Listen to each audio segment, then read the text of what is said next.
Hey, welcome to another Bio 100. We're going to go ahead and cover some pretty fun stuff today, which I think is super fun, and we'll try and place it in kind of a meaningful context for you. So what I'm going to do here is I'm actually not going to tell you exactly what we're talking about until we kind of get there, because I don't want to turn students off. So I'm going to go ahead and turn myself off here. You don't really need me. But before we do this, I know we're a few weeks into the semester now. Things may not be going super well for everyone, although maybe some of you guys are doing awesome.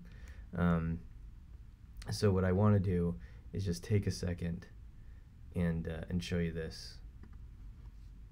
Do it! Just do it! Don't let your dreams be dreams. Yesterday, you said tomorrow, so just do it! Make your dreams come true! Just do it! Some people dream of success while you're gonna wake up and work hard at it. Nothing is impossible. You should get to the point where anyone else would quit, and you're not gonna stop there. No, what are you waiting for? Do it! Just do it! Yes, you can! Just do it! If you're tired of starting over, stop giving up.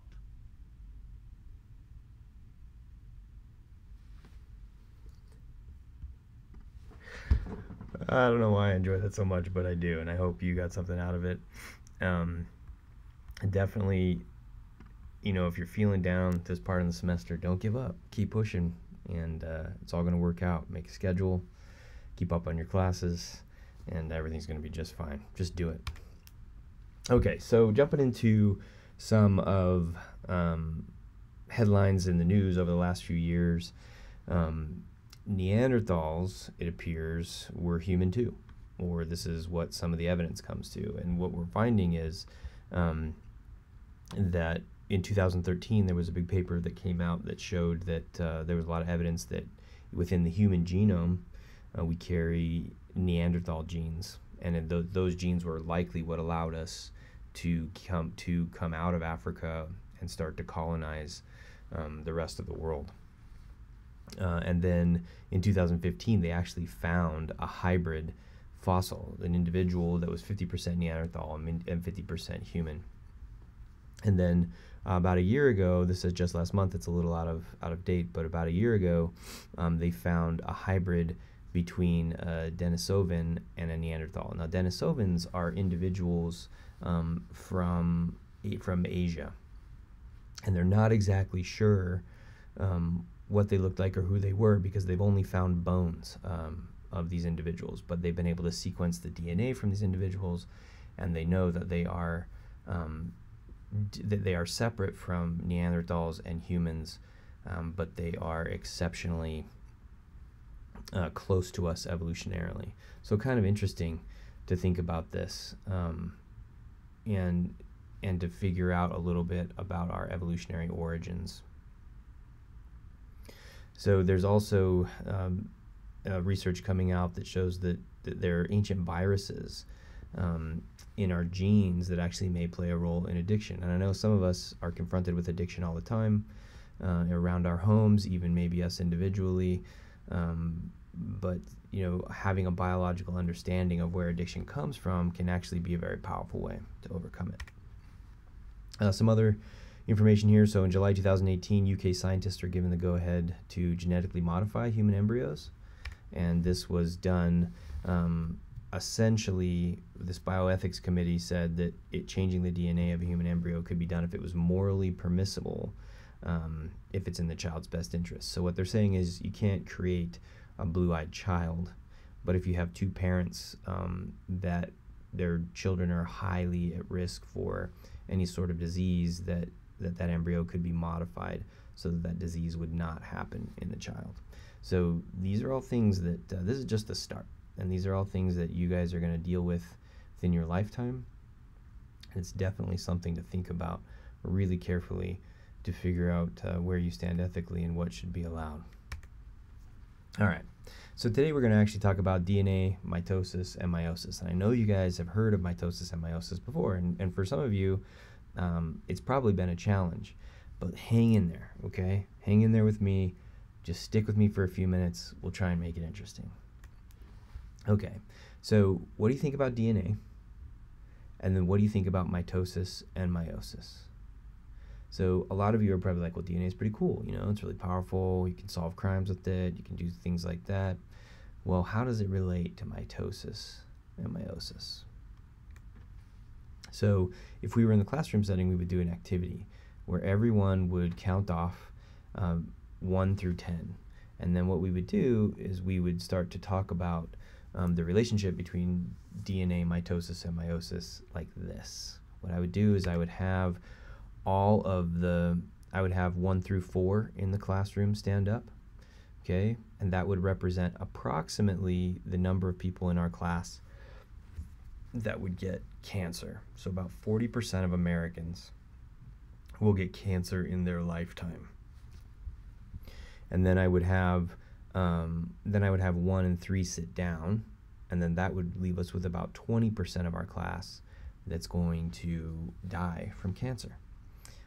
Now those are startling numbers, and it is crazy to think like that. But these are the facts, and this is data as of 2014. There might be something newer this year, but nonetheless, these numbers have stayed pretty consistent over the last several decades. So, you know, I know some of you guys might be skeptical of these numbers, but this is what I want you to do. I want you to think of how many close family and friends you know with or who have had cancer. And obviously this number will go up the longer you live, right? But just right now, I want you to think about how many people in your circle have had cancer.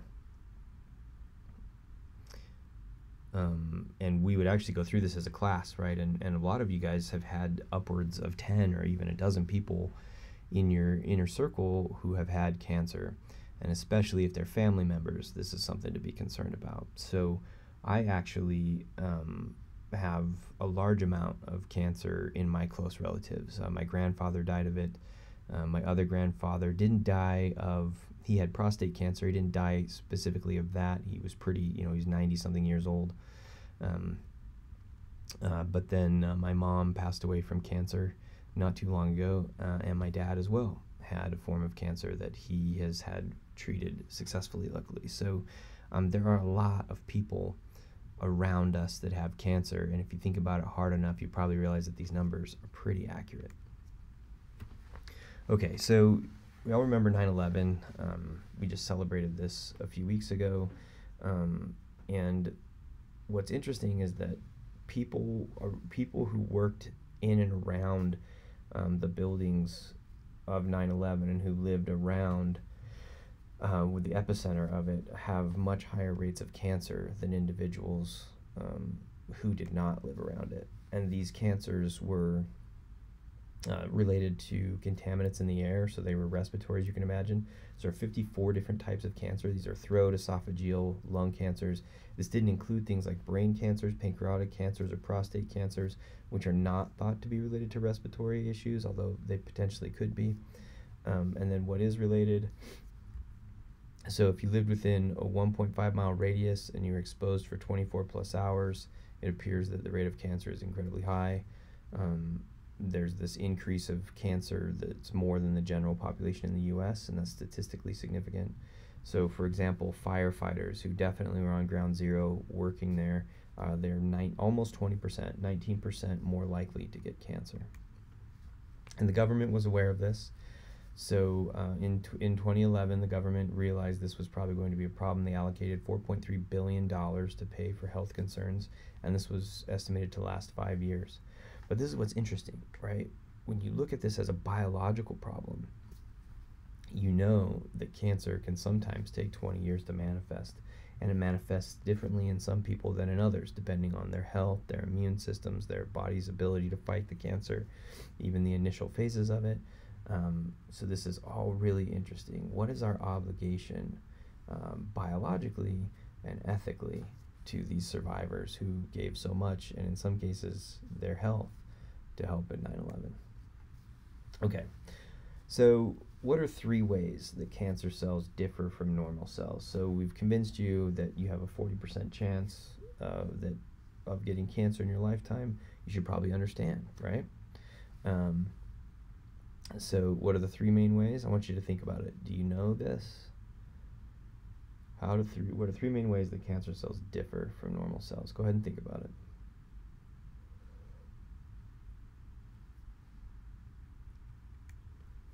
So here are the answers. They divide when they shouldn't, they invade surrounding tissues, and they move to other locations. So essentially, cancer is just unregulated cell division, and they form these tumors. So these are a mass of cells that have no real function in your body. So you can have benign tumors, right? These aren't going to affect the surrounding tissues. We all probably have some benign tumors. So, if you've got a wart or, something like that.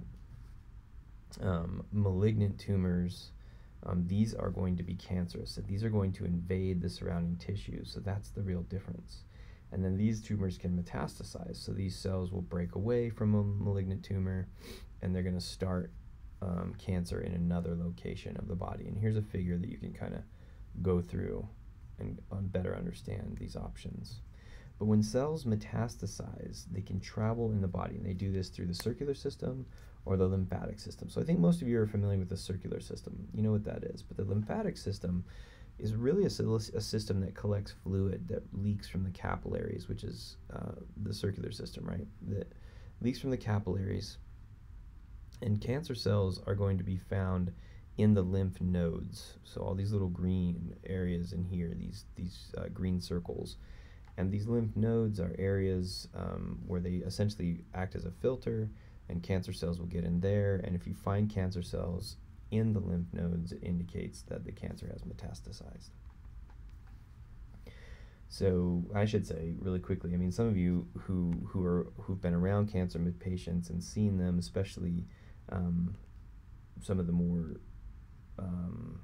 more common cancers, when they do find a tumor. For example, my mom, she had 2 bouts of cancer. The first bout of cancer that she had was breast cancer, and they removed a portion of her lymph nodes right underneath her armpit here, and then they looked for cancer cells in that lymph node. They didn't find any, so they didn't think it had metastasized, and they think they caught it early. Okay, so there are some risk factors that can increase your risk of cancer. So luckily, as a member of the Church of Jesus Christ of Latter-day Saints, if you're following things pretty carefully, these really aren't your risk factor. You're not really at risk, at least high risk in some ways. So you've got tobacco use. Tobacco contains tons of carcinogens, and these are things that can cause cancer. Alcohol consumption, alcohol consumption can cause cancer, but alcohol and tobacco together multiplies the risk. A high-fat, low-fiber diet can be a problem. So things like eating very few vegetables, fruits. If you're not consuming whole grains, remember we talked about that in the nutrition section a little bit, why whole grains are important, what the whole grain provides. If you're not eating those things, that can also provide problems. And this is what's interesting. So we have Doctrine and Covenants 89, and we focus heavily on Doctrine and Covenants 89 in terms of tobacco and alcohol consumption. However, there's quite a bit of information in here on how we should be eating actually as well, what we should be consuming almost on a day-to-day basis. Normally when we're in a class, we'll read this together, and I'll have students mark down how many of these high-risk factors are mentioned, and I'll leave that to you. You should pull out your scriptures, you should read Doctrine and Covenants 89, and you should see how many times tobacco, alcohol, and specific diet, things like vegetables, fruits, whole grains are mentioned in there. So there are other risk factors. So lack of exercise. Exercise is what keeps the immune system healthy. If you're not doing exercise, then there's a chance for obesity. Obesity is heavily linked to cancers. Increasing age as well. The immune system just declines with age. It's just not as good. And you also get cumulative damage. So as you increase with age, you've been exposed more to the sun, which can be a risk factor. You've been exposed more to any potential environmental risks, those types of things. So it can all increase. And it's funny because when we talk about these things, a lot of students are sitting back saying, well, geez, I'm a student. I don't exercise anymore. I eat like junk. Like, all my risk factors are up there. Well, luckily you're BYU. You're not out partying, so your risk factors are a little bit less. But your body will really love you if you can have some exercise as well. Luckily, you're all pretty young, so that risk factor isn't there yet. Okay, so what's supposed to happen?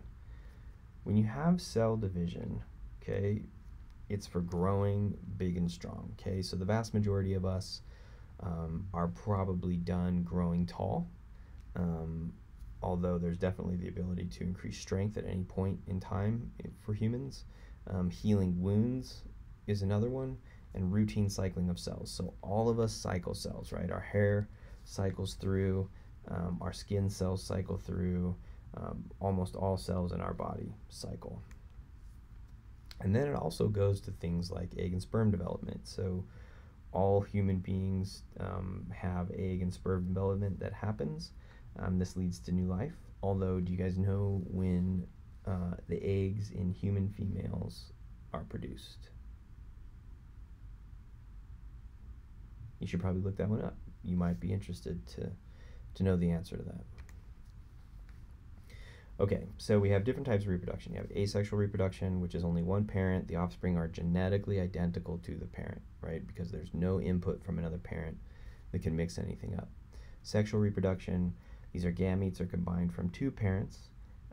Offspring are genetically different from one another and from the parents. So think about that, right? All of us are human. We're sexually reproduced. The gametes of our parents have come together. Probably grossing some of you guys out. I apologize, but parents' gametes come together, right? And then the offspring are going to be genetically different from each other because no two gametes are alike, and they're also going to be different from the parents, right? Because these are the genetics from an individual that is not shared by the parent. Okay, so now we're kind of getting to this idea of passing genes and chromosomes around, and when you do this, you really want to understand what is a chromosome. So a chromosome is really just one really long DNA molecule, and it's wrapped around proteins, and this is what we call a chromosome. Now, they contain hundreds and sometimes thousands of genes on them, depending on their size and their complexity. So plants and animals have different numbers of chromosomes. Do you know how many humans have? How many chromosomes do humans have? So we've got 23 pair or 46 total. So there's 23 from mom and 23 from dad. Chromosomes are uncondensed before cellular division, and we'll talk about this in a little bit. But duplicated chromosomes are going to be held together at the centromere. Okay, so this is the centromere here. So here's chromosome 1, and this is the duplicated copy of chromosome 1, and they're held together at the centromere. And they're duplicated through DNA replication, which we'll need to cover, right? And we're going to hit DNA replication in just a minute, but I want to show you this video to kind of help you get a better understanding of what a chromosome is.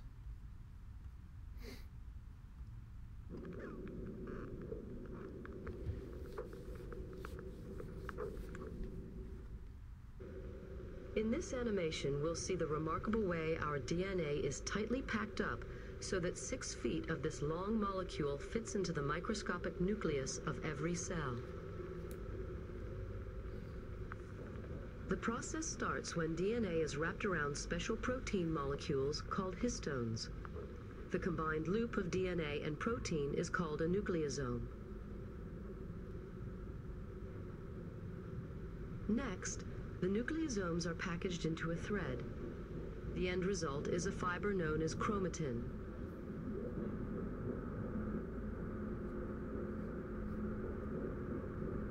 This fiber is then looped and coiled yet again.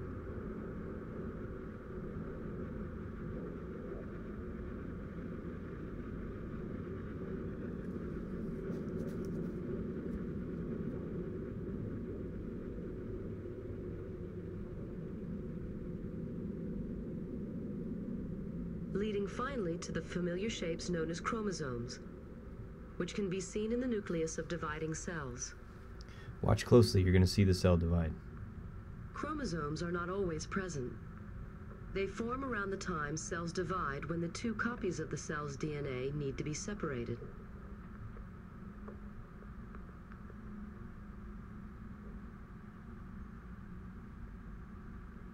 You see that? They separated, and then the chromosomes actually relax, and they become hard to define.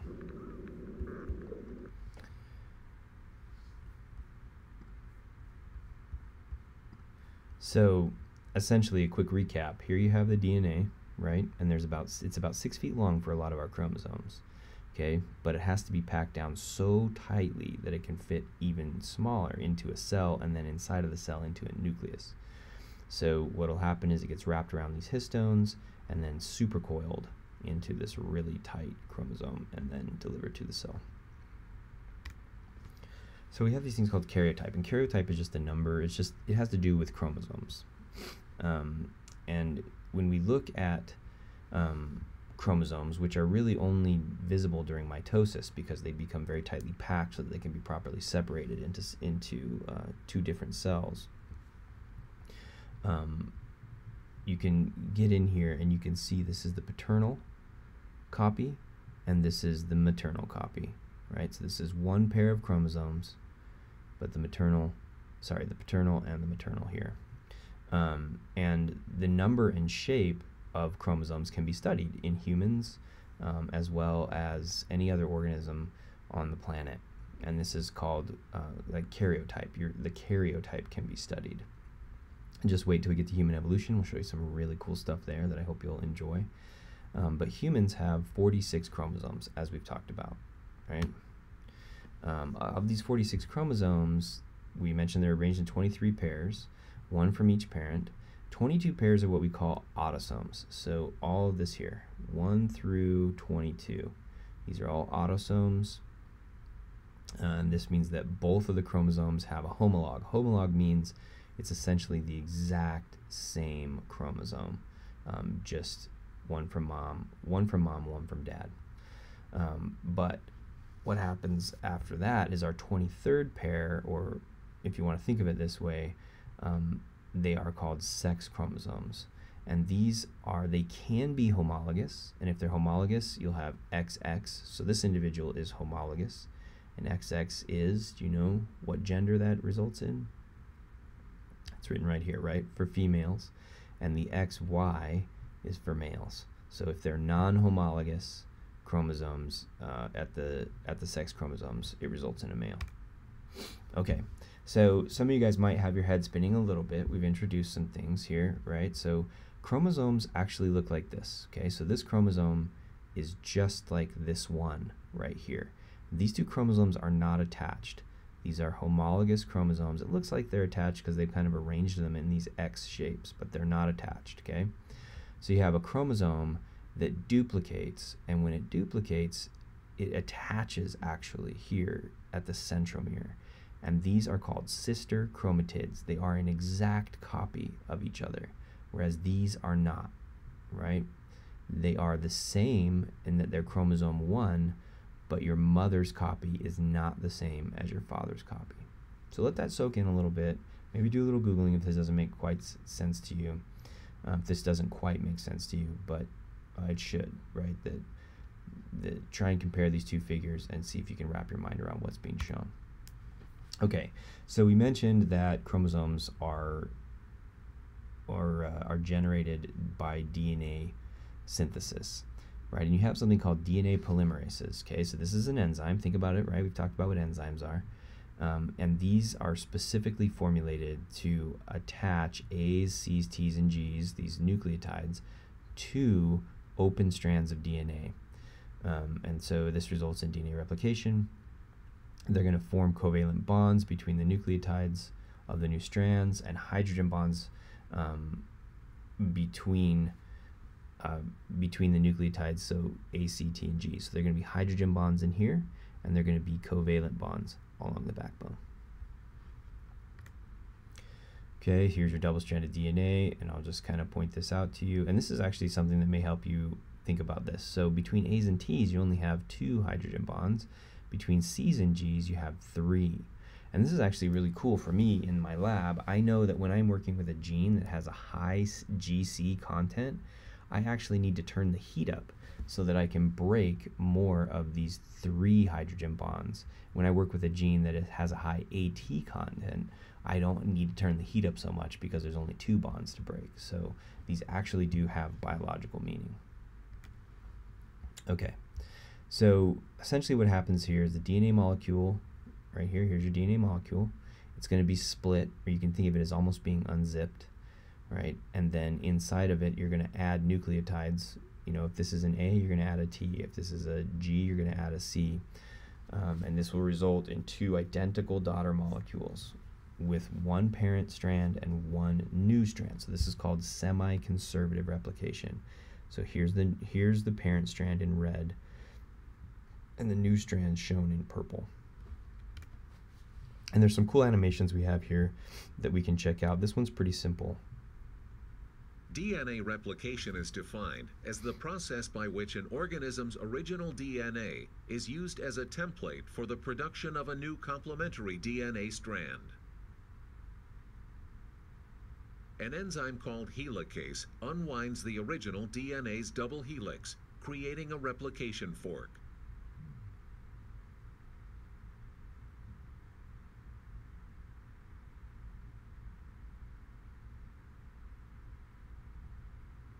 Next, an enzyme named DNA polymerase III works down the leading strand and up the lagging strand of the replication fork, synthesizing 2 new strands of DNA by taking free nucleotides and pairing them with the complementary bases on the original DNA template. The process of DNA replication is described as semi-conservative because the 2 copies of DNA produced each contain 1 strand of the original DNA and 1 entirely new DNA strand. Okay, so with that, I'm going to put on this next video, which we've already seen a bit of, so I'm going to fast forward through it, but this kind of picks up. This is a more complex clip from what we just watched about DNA replication. So I'm going to move forward, and we're going to start right here. Using computer animation based on molecular research, we are now able to see how DNA is actually copied in living cells. You are looking at an assembly line of amazing miniature biochemical machines that are pulling apart the DNA double helix and cranking out a copy of each strand. The DNA to be copied enters the production line from bottom left. The whirling blue molecular machine is called helicase.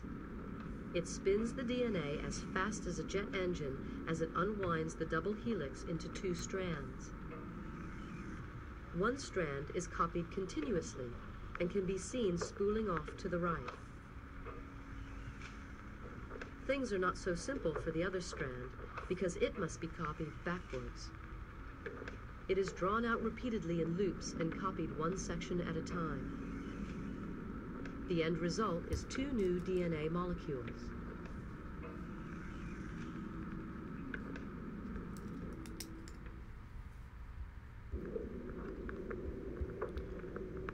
Yeah, so hopefully those 2 clips are helpful. Watch them a couple times if you need to kind of figure it out.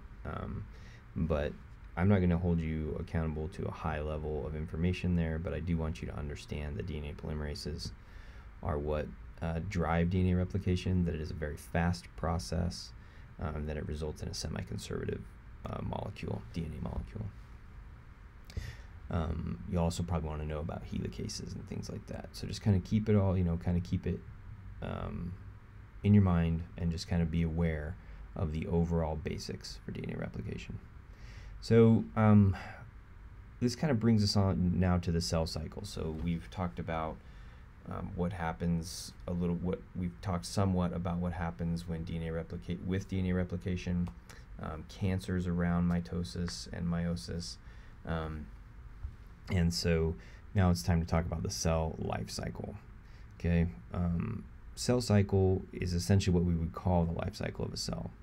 The timing of the cell cycle is very different. It depends on the organism, on the type of cell, and the life stage of an organism, right? So you can, even with us, you can imagine that that cell cycle may happen a lot during the younger years while we're growing and establishing, and then it begins to slow as we get older. There are 3 steps. There's interphase, mitosis, and cytokinesis. So interphase is when the DNA is replicating and preparing to split. Mitosis is when the DNA, which is now these copied chromosomes, right, they're moved into daughter cells. And then cytokinesis is when the cells actually split into 2 daughter cells. So here's kind of a schematic of it. So on the inside you've got interphase here, and then you actually have cellular division right there. And this is where you're going to have mitosis and cytokinesis happen. There are these other phases that we're going to talk about. So during interphase, you've got 3 phases. You have the G1, which is when the cell grows, the organelles duplicate, it's this preparation for it. In S, that's the synthesis stage, that's when DNA duplicates, and in G2, the cell makes the proteins that are needed to complete mitosis. And this is actually the vast majority of the cell cycle. So it results in genetically identical daughter cells, and the sister chromatids that were duplicated are pulled apart. So hopefully that's helpful. Remember what sister chromatids are. There's 4 stages. There's prophase, okay, metaphase, anaphase, and telophase, and we're going to talk about each one of these. So in prophase, the nuclear envelope, which is here, right, begins to disappear, and you have these microtubules, shown here in blue, that begin to pull the chromosomes towards the middle of the cell, right? Animal cells have microtubules attached to the centrioles at the poles. So these microtubules will come in and attach at the centrioles, and we see that really clearly here, right? And this is metaphase. So the chromosomes are now aligned across the middle of the cell in metaphase, and you have these microtubules attached to the centrioles. So in anaphase, those microtubules retract, so the centromeres split this thing, and the sister chromatids are pulled apart towards the different poles. And then in telophase, the nuclear envelope reforms around the chromosomes. The chromosomes then relax and become uncondensed within the nucleus. And think about that. It would be really important for these chromosomes to actually be relaxed, right? Because you have a lot of machinery that needs to be in there, generating genes and proteins and enzymes that are really essential to your daily living. So they need to be relaxed so that the machinery has access to them. And then cytokinesis is just the stage in which the 2 daughter cells, they form from the original one. So in plants, there's a new cell wall that forms between the cells, and this wall is built from cellulose. In animals, they don't have a cell wall, but there's a protein that will come in, and it will pinch off the cells, and it's kind of like a belt that just a belt of like a protein belt that forms around and pinches off the cells. And after cytokinesis, the cells will re-enter interphase. So here's kind of, the schematic of what we just covered, and here's a different way to look at it here. Maybe it's a little more clear, and then there's another YouTube video that we can watch here. There are 4 true stages of the cell cycle: G1, S, G2, and M. A 5th stage, G0, is where the cell remains indefinitely until it begins the cell cycle again. So we didn't talk about G0 too much, and that's just because that's where the cell is just hanging out. The cell's good, doing its functions, doing its thing, and then as it goes to duplicate, it starts G1, S, and G2. Some cells may never leave the G0 stage. Others that go through division rapidly, such as bone marrow cells, may skip the G0 stage entirely. Cells begin the cell cycle by entering interphase. In interphase, the cell prepares for division by duplicating DNA. Interphase includes the stages G1, S, and G2. In G1, the cell synthesizes DNA and protein and increases organelle and cytoskeletal elements. The chromatin consists of long, slender rods jumbled together in the nucleus. S is the synthesis stage. Nuclear DNA replicates along its centrioles, which are small structures made up mostly of microtubules that associate with the chromosome's DNA. The chromatins begin to coil so that they shorten and thicken. In G2, RNA and protein are synthesized. Proofreading also occurs. The DNA replicated in the S phase is checked for mistakes. If mistakes are found, the cell repairs them or receives a signal to self-destruct, called apoptosis. The difference between G2 and G1 is that in G1, DNA and protein are made, while in G2, RNA and protein are made. In the M stage, the cell divides into two identical cells through divisions of the nucleus, mitosis, and cytoplasm, cytokinesis. Over 5 different stages, the centrioles pull the chromosomes apart and the cell divides in two. First, in prophase, the duplicated chromosomes appear and then split into identical halves called chromatids, attached by spindles called centromeres. The nuclear membrane disappears and spindle fibers form in the cytoplasm, radiating from the two centrioles located at opposite poles of the cell. In metaphase, the spindle fibers pull the centromeres, aligning them in the middle of the spindle or the equatorial plate of the cell. The two chromatids are clearly visible in this stage. In anaphase, the centromeres split, pulling sister chromatids to opposite sides of the cell. By the end of anaphase, 46 chromosomes lie at each side of the cell. When chromosomes are separated, each sister chromatid is considered a new chromosome. In telophase, a nuclear membrane forms around a group of 46 chromosomes. The spindle fibers disappear and the chromosomes uncoil. Cytokinesis occurs and the cytoplasm divides into equal parts. 2 identical daughter cells have been formed. Each new cell moves back to the G0 stage and is ready to begin the process again.